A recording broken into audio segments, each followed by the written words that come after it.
Hello বন্ধুরা, আজকে তৈরি করে দেখাবো রাঙা আলুর জিলিপি। অপূর্ব খেতে হয়। এটা বানিয়ে কাউকে যদি আপনি খাওয়ান, কাউকে বলে না দিলে সে বুঝতেই পারবে না এটা রাঙা আলুদের তৈরি। একদম নরম তুলতুলে আর রসালো হয়, খেতেও জাস্ট অপূর্ব লাগে। বানানো ভীষণ সহজ, আপনারা যে কেউ বানাতে পারবেন। তাহলে বন্ধুরা, টিপস সহ আপনাদের সঙ্গে শেয়ার করছি আজকে রাঙা আলুর জিলিপি কিভাবে বানাবেন। তাহলে চলুন দেখে নিই। প্রথম থেকে শেষ পর্যন্ত ভিডিওটি দেখার জন্য অনুরোধ রইল।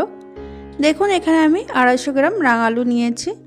রাঙা আলু আমি এখানে প্রেসার কুকারে একটা সিটি দিয়ে রেখে দিয়েছিলাম। পুরোপুরি ঠান্ডা হওয়ার পর তারপরে খোসাটা ছাড়িয়ে এখন গ্রেট করে নিচ্ছি। তবে রাঙা আলুটা এমনভাবে সিদ্ধ করতে হবে যাতে একদম পুরোপুরি গলে না যায়, ভেতরটা একটু শক্ত শক্ত থাকে, সেরকমভাবে সিদ্ধ করে নিতে হবে। আপনারা চাইলে এখানে হাত দিয়েও ম্যাশ করে নিতে পারেন, তবে এর মধ্যে যেন কোনো দানা দানা ভাব না থাকে সেটা খেয়াল রাখবেন। এবার এই জিলিপিটাকে আরও টেস্টি করার জন্য এর মধ্যে দিয়ে দিয়েছি আমি গুঁড়ো দুধ। এবার দিয়ে দেবো 1 চামচ মতো ময়দা আর 1 চামচ সুজি।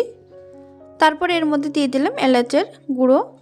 এলাচের ভিতরে যে ছোটো ছোটো দানাগুলো থাকে সেইটা আমি গুঁড়ো করে নিয়েছি। আর দিয়ে দিলাম 1 চিমটি মতন বেকিং সোডা।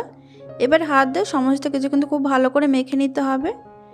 এর মধ্যে 1 চামচ সুজি দেওয়ার কারণে কিন্তু রাঙালু জিলিপিটা একদম নরম থাকবে। আর এর মধ্যে কিন্তু ময়দা বেশি দেওয়া যাবে না, তাহলে কিন্তু মিষ্টিটা শক্ত হয়ে যাবে। দেখুন, টেস্টটাকে বাড়ানোর জন্য আমি 1 চামচ ঘি দিয়ে খুব সুন্দর একটা ডো তৈরি করে নিয়েছি। ঠিক এরকম ডোটা তৈরি হবে। এটা কিন্তু 4 থেকে 5 মিনিট খুব ভালো করে মেখে নিতে হবে যাতে এর মধ্যে কোনো ক্র্যাক না থাকে। তারপরে এটা 5 থেকে 10 মিনিট রেস্টে রেখে দিলে কিন্তু একদম রেডি হয়ে যাবে জিলিপি তৈরি করার জন্য। 10 মিনিট পর আমি ফিরে আসলাম। তারপরে যে ডো তার থেকে একটু লেচি মতন নিয়ে এইভাবে লম্বা লম্বা আকার করে নিচ্ছে। আগে লম্বা শেপ দেওয়ার পরে দেখুন আমি কিভাবে জিলিপির শেপটা দিয়ে নিচ্ছি। সবার প্রথমে এরকম একটু মুখটা সিল করে দেওয়ার পর তারপরে এরকম পেস্ট দিয়ে আবারও কিন্তু খুব ভালো করে সিল করে দিতে হবে যাতে করে জিলিপিটা ভাজার সময় খুলে না যায়। দেখুন, আরেকটা এরকম লেচি নিয়ে তারপর এরকম লম্বা শেপ দিয়ে নেওয়ার পর, তবে লম্বা শেপটা যখন দেবেন তখন কিন্তু সব দিকটা সমান থাকবে, একদিকটা সরু বা একদিকটা মোটা হবে সেরকম কিন্তু নয়। ঠিক এরকমভাবে পেস্ট দিয়ে একইভাবে এরকম প্রত্যেকটা জিলিপি আমি তৈরি করে নিচ্ছি। দেখুন, প্রত্যেকটা জিলিপি তৈরি করা হয়ে গেছে। এবার এগুলোকে সাইডে রেখে দিয়ে আমি একটা চিনির শিরা তৈরি করে নেব। এখানে দিয়ে দিচ্ছি আমি 1 কাপ চিনি। 1 কাপ চিনির জন্য এখানে লাগবে 1.5 কাপ জল। দিয়ে দিচ্ছি এলাচ। এলাচের ভেতরে যে দানাগুলো সেগুলো আমি সেই ডোর মধ্যে দিয়ে দিয়েছি, আর উপরের যে খোসাটা সেটা চিনির রসে দিয়ে দিলাম, এতে করে দারুণ ফ্লেভার হবে।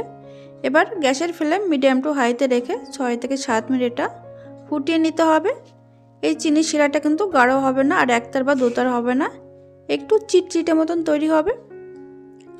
দেখুন, 6-7 মিনিট ফুটিয়ে নেওয়ার পর চিনি শিরাটা ঠিক এরকম একটু আঠালো আঠালো বা চিটচিটে মতন তৈরি হয়ে গেছে।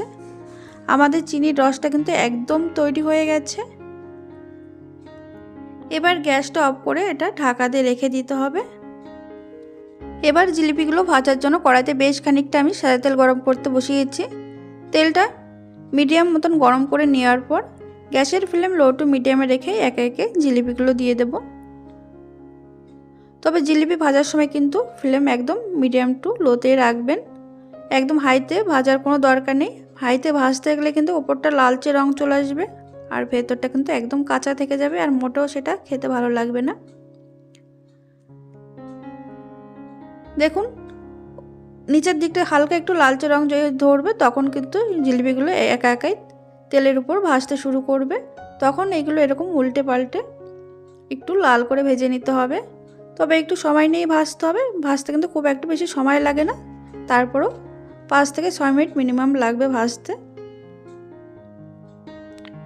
এগুলো ভাজা হয়ে গেছে। এবার তেল থেকে তুলে নিচ্ছে। তেলটা কিন্তু খুব ভালোভাবে ঝরিয়ে নিতে হবে।